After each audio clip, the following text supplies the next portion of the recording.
Kronologi kerusuhan Mei 1998. 13 Mei 1998, Jakarta dilanda kerusuhan massa hingga 15 Mei.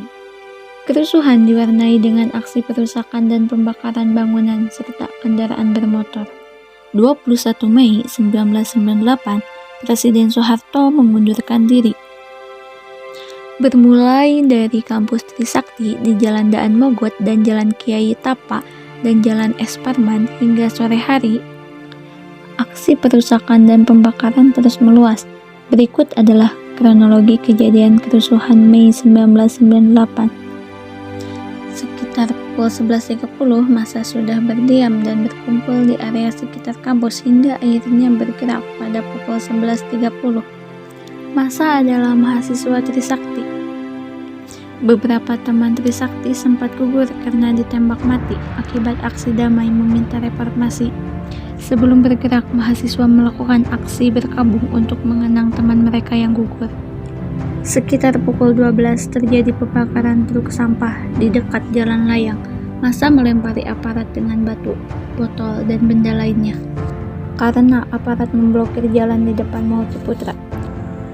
Aparat mengeluarkan rentetan tembakan peringatan dan gas air mata.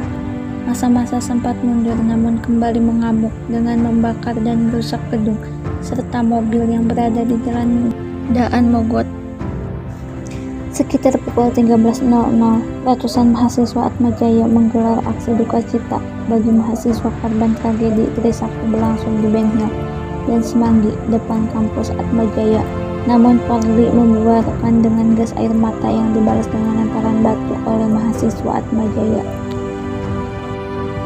Sekitar pukul 13.00, 33 helikopter terbang rendah dan meminta massa untuk tidak berkerumun dan pulang ke rumah.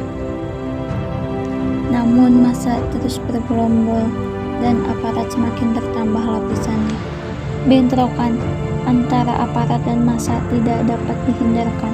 Sekitar pukul 16.00. Menurut para medis dari Universitas Trisakti, setidaknya ada 9 orang terkena tembakan, 3 diantaranya peluru karet, sisanya peluru tajam.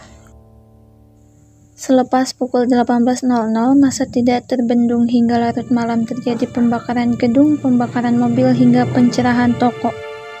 Suasana semakin mencekam karena lampu penerangan jalan dan gedung semua padam. Akibat dari kerusuhan Mei 1998 ini, kondisi pemerintahan Soeharto tidak stabil. Massa terus bergerak ke arah gedung MPR, DPR, dan akhirnya gedung itu berhasil dikuasai.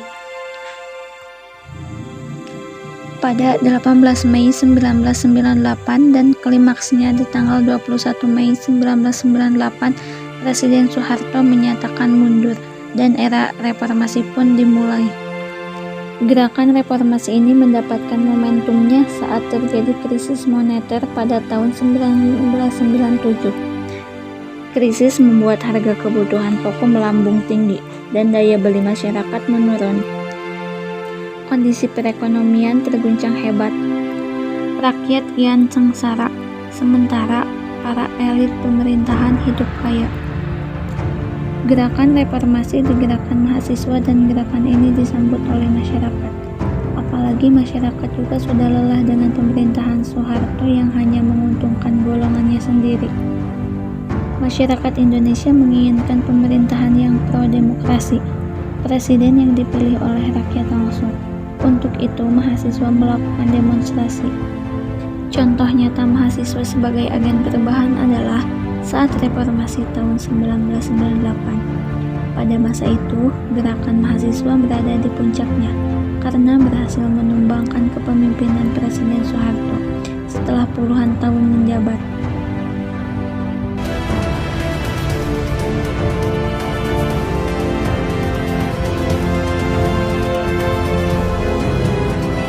Saya masuk dan ini untuk menyatakan berhenti dari jabatan saya sebagai Presiden Republik Indonesia.